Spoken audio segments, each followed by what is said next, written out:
여정 오늘도 주님을 알아갑니다 라는 제목으로 함께 하나님 말씀 나누겠습니다. 제가 한국에서 사역할 때 가끔 알지 못하는 분들로부터 편지를 받을 때가 있습니다. 그것은 교도소에서 재소자들이 교회로 보낸 편지가 가끔씩 오는데요. 편지를 읽어보면 참 다양한 사연들이 있죠.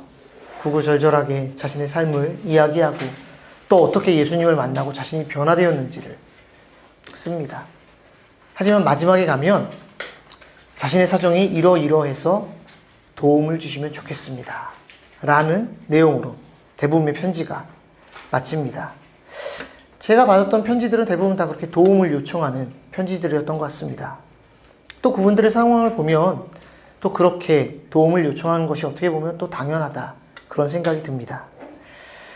자, 그런 의미에서 오늘 우리가 읽은 이 빌립보서 말씀은 참 이상한 편지입니다.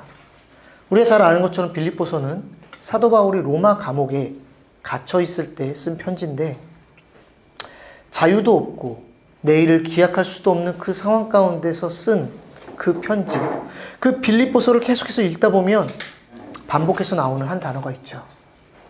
여러분, 기뻐하십시오. 내가 다시 한번 말합니다. 여러분, 주 안에서 기뻐하십시오. 정말 이상하지 않습니까? 감옥에 갇힌 자신의 처지에 대해 한탄하거나 그 어려움을 토로할 수 있고 설사 그것이 아니더라 할지라도 여러분, 제가 이 힘든 일들을 잘 이겨낼 수 있도록 저를 위해 기도해 주십시오. 이런 정도의 내용 쓸 수 있지 않겠습니까? 근데 그렇게 쓰지 않고 여러분, 기뻐하십시오. 누가 누구를 향해 기뻐하라고 말합니까? 그래서 우리가 분명히 알 수 있는 건 사도 바울이 말하는 그 기쁨이 상황이나 환경으로부터 온 것이 아님을 우리는 알 수 있죠. 자, 8절 말씀 보면 그 기쁨이 어디로부터 왔는지 우리가 잠시 볼 수 있습니다. 모든 것을 해로 여김은 내 주 그리스도 예수를 아는 지식이 가장 고상하기 때문이라. 이 고백은 어쩌면 바울의 전체 일생을 잘 설명하는 문장일지도 모르겠습니다. 여러분, 바울이 어떤 사람입니까? 우리가 잘 아는 것처럼 그는 무지한 사람이거나 능력이 없는 사람이 아니었죠. 당대 최고의 교육을 받았고 유대교 최고의 학자인 가말리엘이라는 사람 밑에서 유대의 전통, 모세의 율법을 철저히 배운 사람입니다. 누구보다 성경을 많이 알았고 또 누구보다 종교적 열심을 가지고 있었습니다. 학문, 명예, 경력, 거기에 신앙적 열심까지. 무엇보다 태생적인 신분이 로마 시민권자입니다. 정말 모든 것을 다 갖추고 있는 사람. 그게 바로 사도 바울이었죠. 근데 그의 고백이 무엇입니까? 내가 가지고 있는 모든 것보다 나는 더 귀한 것을 발견했습니다. 무엇입니까? 내 주 그리스도 예수를 아는 지식. 오늘 본문은 그것을 아는 것이 고상하다. 아주 고상한 표현을 썼는데 느낌이 잘 오지 않죠? 이 헬라어 원문을 보면 이 표현은 탁월하다라는 단어가 조금 더 어울릴 것 같습니다. 다른 것과 비교했을 때 그 어떤 것과도 비교할 수 없을 만큼 뛰어난 것. 비교 불가의 그 차원이 다른 수준을 말하는 것이죠. 세상의 모든 것들을 배우고 누리고 가져봤는데 예수 그리스도를 만나고 그분을 알고 보니 내가 이전에 누리고 소중히 여겼던 모든 것들이 가치가 없더라. 정말 다른 가치를 나는 발견하게 되었다라는 것이 사도 바울의 고백입니다. 그래서 여러분, 우리가 오해하지 말아야 될 것은 사도 바울이 억지로 자신이 가지고 있던 명예나 부나 그 모든 것들을 포기한 것이 아니라는 것이죠. 누가 강요한 것이 아니었습니다. 모든 것이 아무 가치 없는 쓰레기나 배설물처럼 여겨질 정도로 예수 그리스도를 만나고 나니 나는 모든 것들을 자발적으로 버리고 싶다. 그것도 기쁨으로 나는 버리고 예수님을 알고 싶다라고 고백합니다. C.S. 루이스가 쓴 영광의 무게라는 책에 보면 이런 글이 있습니다. 우리는 너무 쉽게 만족한다. 마치 바닷가에서 멋진 휴가를 보내고자 해도 그것이 얼마나 좋은지 상상하지 못한 채 골목의 진흙탕에서 흙장난을 하며 만족하는 아이와 같다. 여러분, 더 큰 기쁨이 뭔지 모르면 우리는 그 수준에 만족하며 살 수밖에 없습니다. 아무리 설명해도 이해할 수 없죠. 이게 더 좋아라고 말해도 아니야, 내가 가진 게 좋아. 그러나 진짜를 만나면 인생이 바뀌죠. 정말 새로운 세상이 열리는 것을 경험하게 됩니다. 제가 사역했던 태국은 지형이 아주 상당히 긴 모습으로 되어 있어서 북쪽과 남쪽이 아주 상당히 다릅니다. 지형도 다르고요, 기후도 다르고 인종도 다르고. 북쪽은 대부분 고지대로 산지가 많이 형성되어 있고요, 남쪽은 넓은 평야와 더불어 양쪽으로는 바닷가를 끼고 있습니다. 그래서 북쪽에 있는, 특별히 산에 사는 소수 민족들은 평생 바다를 본 적이 없습니다. 한 번도 바다를 본 적도 없고 또 볼 수도 없는 사람들이 대부분이죠. 그래서 어느 날 북쪽에 치앙마이에 계신 한 선교사님이 신학교를 졸업한 학생들을 한 20명 정도 데리고 남쪽 푸켓 바다로 차를 끌고 20시간 오셨습니다. 학생들이 지금 아니면 평생에 바닷가를 볼 일이 없으니 한번 바다를 보여주고 싶다 해서 남쪽으로 온 거죠. 처음 바다를 본 그 학생들의 표정이 말 그대로 새로운 세상을 본 것과 같은 그런 표정이었습니다. 물론 그들이 책이나 영상을 통해서 바다가 어떤 곳인지 왜 몰랐겠습니까? 알죠, 바다가 어떤 곳인지. 그런데 진짜 바다를 만났을 때 모래가 어떤 느낌인지, 바닷물이 얼마나 짠지, 그리고 바다에서 바라보는 그 노을이, 석양이 얼마나 아름다운지 비로소 느끼게 되고 깨닫게 됩니다. 근데 여러분, 근데 그게 또 바다의 전부일까요? 제가 태국에 있을 때 우연한 기회로 스쿠버 다이빙 그 초급 과정을 배울 기회가 있었습니다. 사실 별 기대가 없었습니다. 왜냐면 제가 이전에 스노클링을 많이 했었거든요. 정말 깨끗한 바다, 아름다운 바다에서 스노클링 보면 저 깊숙한 데까지 다 보이고 물고기와 또 해초류들, 산호 정말 아름답게 다 보여서 비슷하지 않을까. 근데 웬걸요? 다이빙을 끼고 산소호흡기를 끼고 물속에 착 갈았는데 말 그대로 새로운 세상이 열립니다. 물 위에서 바라봤던 바다는 바다가 아니었어요. 그 바닷속에서만 바라볼 수 있는 새로운 세상. 어종이 다르고요, 해초가 다르고 모든 것들이 다릅니다. 정말 시간 가는 줄 모르고 바닷속에 있었던 것 같아요.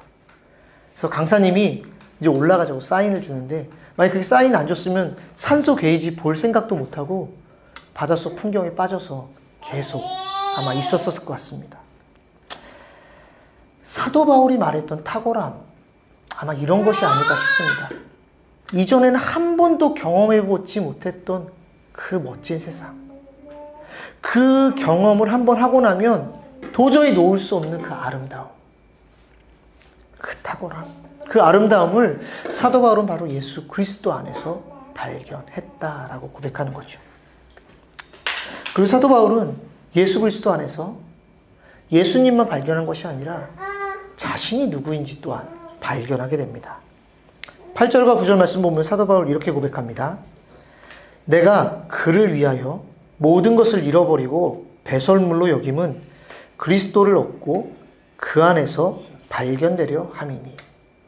자, 예수 그리스도를 얻은 것뿐만 아니라 그 귀한, 그 탁월한 그 예수 그리스도를 얻은 것뿐만 아니라 그 안에서 나 자신도 새롭게 발견되더라는 것이죠. 자, 우리 신앙생활 하다 보면 종종 자신을 증명하려고 할 때가 있지 않습니까?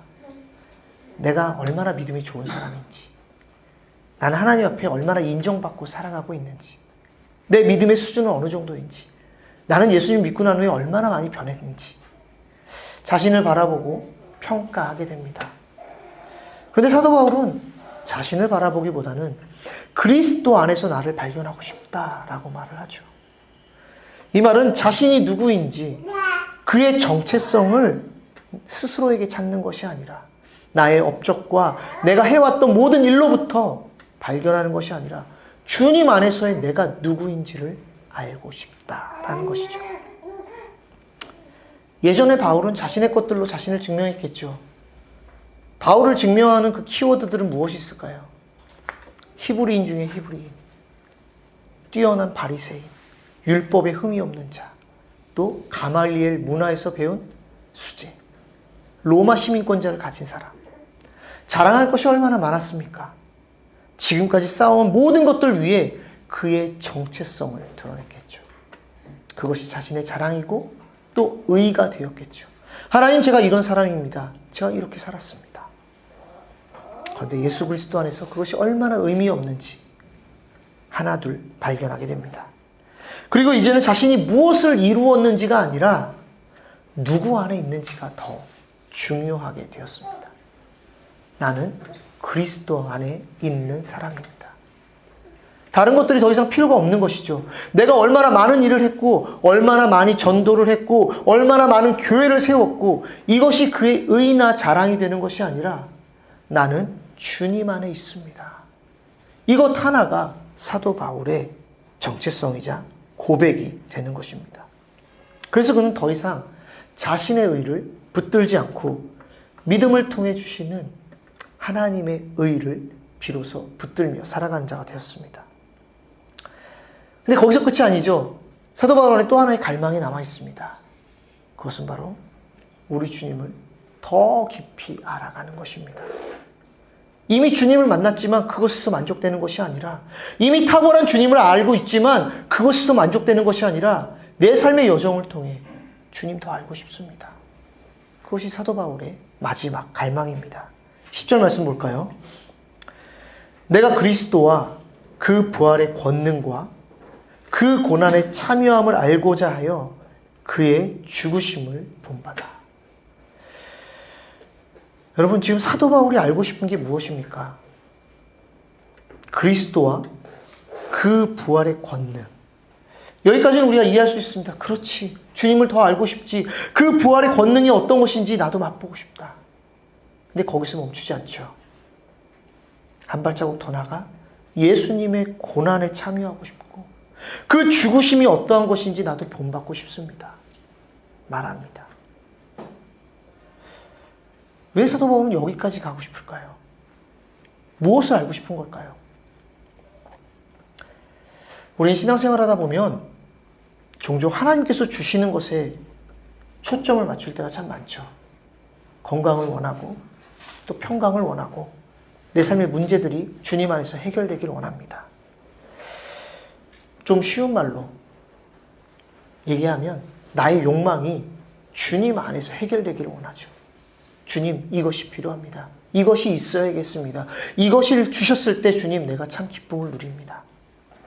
근데 바울은 그것 이상의 것을 원했습니다. 다른 것은 필요 없습니다. 나는 주님을 알고 싶습니다. 주님, 당신을 원합니다. 예수님께서 사랑했던 것을 함께 사랑하고 싶고 예수님이 걸어가셨던 그 길을 바울은 함께 걸어가고 싶습니다. 그래서 그 고난이 어떠한 것인지, 주님 당하셨던 그 고난 저도 같이 가고 싶고요. 주님의 죽으심, 제가 거기까지도 함께 가고 싶습니다. 내가 주님, 그렇게 주님 알고 싶어요. 라는 고백을 하는 것이죠. 그런 의미에서 바울에게 있어서 안다라는 것은 정보를 얻는 것이 아니죠. 말씀을, 성경을 문자 그대로 알고 더 깊이 이해하고 그것을 깨닫는 것에 그치는 것이 아니죠. 주님과의 더 깊은 관계 가운데 들어가 주님을 만나고 그분을 알아가는 것, 주님의 마음을 배워가는 것, 사도 바울은 그것을 평생의 갈망으로 여겼다라는 것입니다. 그래서 사도 바울이 가장 탁월하다고 말한 예수 그리스도를 아는 지식은 어떤 신비하고 영적인 것이 아니라 예수님을 인격적으로 만나서 더 깊은 관계로 들어가는 삶의 모든 여정을 말합니다. 여러분, 우리도 사람과의 관계가 그렇지 않습니까? 누군가를 만났을 때 처음에 서로의 이름을 알게 되고요. 또 취향을 알게 되고 좋아하는 음식이 무엇인지, 관심사가 무엇인지 하나둘 배워갑니다. 근데 그렇다고 해서 그 사람을 다 아는 것이 아니죠. 함께 시간을 보낼수록 우리는 그 사람에 대해서 조금씩 더 이해하게 되죠. 서로의 마음을 헤아리게 되고 함께 기뻐할 뿐만 아니라 함께 슬퍼하고 아파하는 데까지 우리는 갑니다. 너가 아파해? 나 부담스러운데 나 그 자리에 같이 안 있을래가 아니라 네가 아프면 나도 같이 아플게. 그 아픔의 자리에, 그 슬픔의 자리에 나도 함께 있을게 라고 말하는 거죠. 지금 사도 바울이 말하는 것이 그겁니다. 주님 고난 당하는 그 자리에 저도 같이 있고 싶습니다. 주님 홀로 고난 당하시는 것이 아니라 그 아픔을 저도 함께 동감하며 주님 나라에 함께 저도 있고 싶어요 라고 말하는 것이 사도 바울의 고백이죠. 부부가 평생을 살아가면서 결혼했을 때보다 그 30년, 40년 세월이 흐른 후에 얼마나 서로를 더 알아갑니까? 더 깊어지죠. 서로에 대해서 더 알아가고 마음을 그 깊은 곳에 있는 상처와 아픔까지도 알아가는 것. 사도 바울은 예수님과 그런 관계를 나아가면서 내가 그렇게 주님을 알아가고 싶습니다 라고 말하는 것입니다. 그리고 이어서 12절 말씀에 이렇게 고백하죠. 내가 이미 얻었다 함도 아니요 온전히 이루었다 함도 아니라 오직 내가 그리스도 예수께 잡힌 바 된 그것을 잡으려고 달려가노라. 여러분, 사도 바울 하면 어떤 이미지가 떠오르십니까? 저는 사도 바울 하면 신앙의 완성형 이런 생각이 듭니다. 그렇지 않습니까? 다메섹에서 예수님 만나고 변화된 이후에 그의 삶을 보면 수십 년 동안 온 힘을 다해 복음을 전하고 교회를 여러 군데 세웠고 또 그 과정 가운데 매도 맞고 죽음의 위협도 경험하고 심지어 지금 이 편지를 쓰는 순간에도 감옥에 갇혀 여러 교회들을 위로하고 편지하고 있습니다. 주님 위해 이만큼 헌신하고 또 신약 성경의 상당 부분을 기록할 만큼 주님에 대해 잘 알고 증거한 사람이 사도 바울 말고 또 누가 있겠습니까? 정말 어떤 의미에서 신앙의 정점이라고 할 수 있지 않겠습니까? 그런데 이런 사도 바울이 자신에 대해 말하기를 나는 이룬 것도 없고 난 아직 도달하지 않았습니다. 주님께서 원하신 모습에 전 아직 이르지 못했습니다 라고 말합니다. 다만 예수님이 나를 사로잡아서 나는 어떤 것을 붙잡으려고 지금도 달려갑니다 라고 말합니다. 무엇을 붙들기 위해 사도 바울은 달려갈까요? 무엇을 갈망할까요? 지금까지 사도 바울이 말한 모든 것들이겠죠. 그리스도를 아는 것, 그리스도 안에서 자신을 발견하는 것, 또 그리스도 안에서 살아가는 것, 그분의 죽음과 부활에 참여하여서 하나님께서 약속하신 그 부활의 영광에 들어가는 것, 이 모든 것들을 붙들기 위해 사도 바울은 오늘도 가고 있다라고 말합니다. 그럼 우리가 오해가 생길 수 있죠. 아니, 그럼 아직 사도 바울은 구원을 받지 못했나? 왜 사도 바울은 불안해서 아직도 거기까지 달려가려고 하나? 아니요. 사도 바울이 여전히 부족하다는 것은 그의 믿음이 부족하다는 것이 아닙니다. 구원의 확신이 없다는 얘기가 아니죠. 예수 그리스도가 너무나도 크시기 때문에, 그분이 주시는 그 은혜가 너무나도 깊고 풍성하기 때문에 내 삶의 모든 여정을 다해도 더 알아가고 싶고 아직도 알아가야 될 것들이 너무나도 많이 남아있다라는 고백이죠. 주님, 저는 제 평생의 삶을 다해 그것을 바라보면서 달려가고 싶습니다. 아직도 부족해요, 주님. 더 알아가고 싶습니다. 여기에 바울의 기쁨이 있습니다. 우리 일반적으로 우리가 원하는 것을 얻었을 때 기쁘지 않습니까? 어떤 목표를 이뤘을 때 기쁘죠. 시험에 합격했을 때, 병이 나았을 때, 사업에 성공을 하거나 승진했을 때 기쁨을 누리죠. 근데 바울이 말하는 기쁨, 이것과는 다른 기쁨인 것 같습니다. 여전히 감옥에 갇혀 있고 상황도 바뀌지 않는데 그럼에도 불구하고 사도 바울이 기쁨에 대해 말할 수 있는 것은 그가 원하는 것이 이루어져서가 아니라 오늘도 예수 그리스도와 함께 동행하고 있기 때문에 그 주님을 어디에서든지 알아갈 수 있기 때문에 그 기쁨이 나는 충만하다. 그 기쁨 가운데 여러분들도 거하였으면 좋겠다라고 말하는 거죠. 그래서 여러분, 빌립보서에서 말하고 있는 이 기쁨은 결과에 대한 기쁨이 아니라 관계로부터 오는 기쁨입니다. 또 성취로부터 오는 기쁨이 아니라 함께하는 여정으로서의 기쁨이라 말할 수 있습니다. 앞에서 잠시 언급했던 그 바닷가에 가지 않은 채 길에서 흙장난하고 있는 아이에 대한 이야기를 하면서 C.S. 루이스는 이어서 이렇게 말을 합니다. 보상의 노골적인 약속들, 복음서에 약속된 상급의 기막힌 특성을 생각한다면 우리 주님께 우리의 갈망들은 너무 강한 게 아니라 너무 약해 보일 것이다. 우리는 무한한 기쁨을 주겠다는데도 술과 섹스와 야망으로 장난이나 치는 맹랑한 피조물이다.